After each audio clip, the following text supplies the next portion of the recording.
Hello, it's Marlena, and I'm here to talk about how to deal with an abusive family member. Now, if that is something that concerns you, first of all, I am really sorry. It's a difficult situation because we all would like to have a happy family, we'd like to have happy family celebrations and occasions. And it can be very difficult if we feel that there is one or more people who make our life difficult whenever we try to engage in a family celebration. It's something that affects us deeply on an emotional level because it brings up self-doubt. There's a lot of confusion going on. There is drama followed by emotional distress. So it's a very difficult situation to have to deal with. And I can relate on a personal level and empathize with you if you're having to go through that at the moment.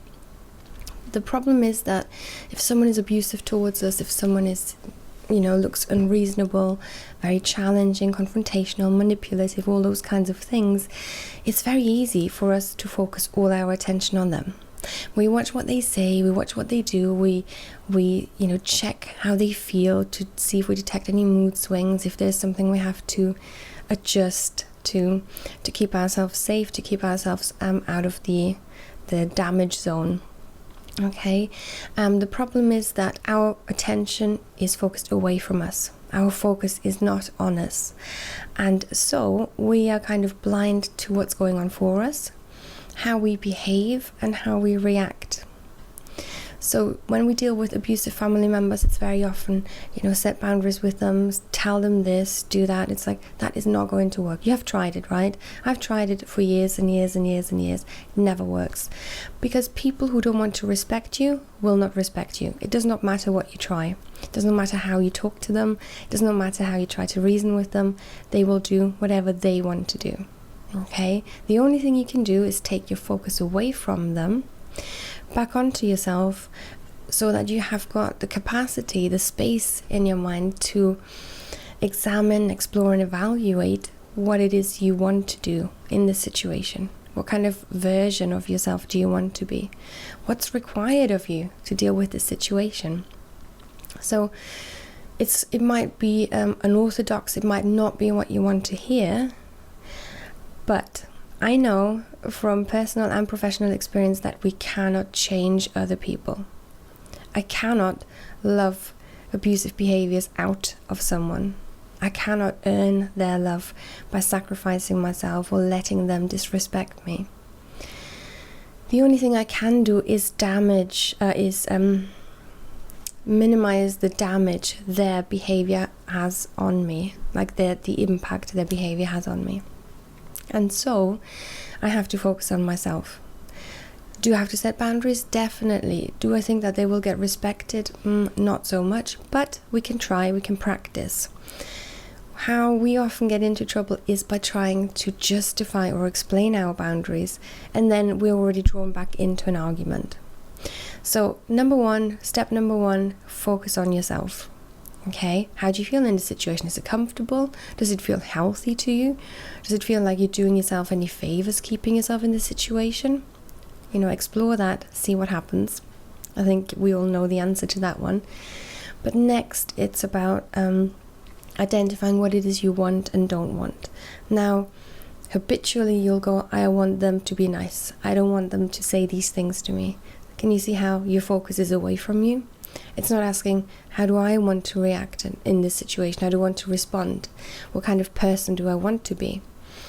That's where your power lies. That's what you can control. That's within your zone of control. And therefore, that's where we have to kind of refocus back to. So if someone talks to me in a disrespectful way, I can say, I'm not happy about this. I do not want you to speak to me like that. If you continue, I will walk away. And then they might say, well, I've not been disrespectful towards you. And then you get drawn into an argument and trying to justify why you think they are being disrespectful. And they're going to say, oh, I've not been disrespectful. I think you're being too sensitive. And then on and on and on it goes. You want to avoid that. There's no point. There's the saying, you can't reason with unreasonable people. Bear that in mind, okay? So the other thing is that other people see things differently. We call it separate realities. The way I interpret situations gives me my experience, my feeling. And there are lots of different ways and different versions of interpretation. And so therefore it's not very beneficial for us to argue over different perceptions and realities. Sometimes, but it depends what kind of a person. So if you're already like with a person who tends to become abusive, don't engage in that. That is not the person you can do that with, okay? So if there's something you don't want, know this. It's okay. It's absolutely fine to not want certain things, and it's absolutely fine to want certain things. It doesn't make you wrong. Okay, you have to bear that in mind. That is really important. So if someone tries to tell you, oh no, you shouldn't want this, or you should want that, dismiss it. That's their interpretation. It's not yours, and that's okay. Yeah? So you're fine to want to be treated with respect and consideration. There's nothing wrong with you if you feel disrespected by someone else. Yes, it is your interpretation, but have a look at their behavior. Okay, so instead of going into like cognitive gymnastics, look at the reality of the situation. How does this person talk? How do they behave towards you? Look at the non-verbal cues. Have they got aggressive posture? Are they pointing at you? What does their face look like? What's their tone of voice? That matters. Yes, it matters. And if you're sensitive to that, congratulations, you're a good human being, because we are supposed to be attuned to external threats. Yes? So, focus on yourself. Be okay with wanting things and not wanting things, and then saying that, that's your boundary setting. It's like, I don't want this, I want that, that's okay with me. Not in like in an aggressive way or in like an entitled or spoiled way, but in a confident way. I want to be treated with respect. I don't want you to shout at me. Please stop doing that. Or, and that's now your consequence, I will end this conversation and walk away from you. That's okay. That's the consequence.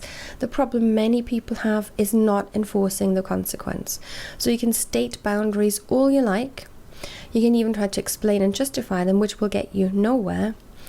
But I think the worst crime we commit against ourselves is to not enforce any consequences. And that also reinforces our sense of victimhood, of powerlessness, of helplessness, hopelessness, and despair. And we go back into our cycle of, well, what can I do? I can't do anything to change them. I can't control them. I just have to accept how they're treating me. And we do nothing. We stay. We expose ourselves. And worst of all, we don't protect ourselves.